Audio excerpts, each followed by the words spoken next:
this last fall, before we had killing frost, I decided to take some cuttings of my coleus, and they have rooted.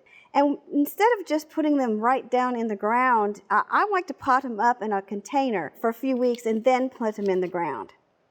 When you're taking them out of the container, the roots are all tangled, so you have to gently separate each of the stalks from the other roots of the other plants.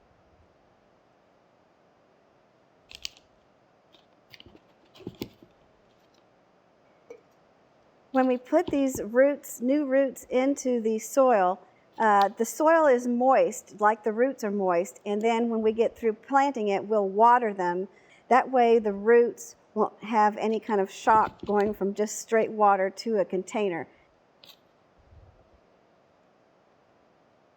These are all in one container, and they're not going to be in here for just a few weeks, and we'll have to gently take them apart and separate each plant when we plant it in the ground.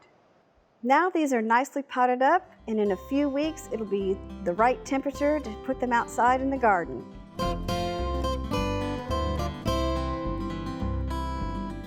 Thanks for watching. We have other quick tips. Just subscribe below.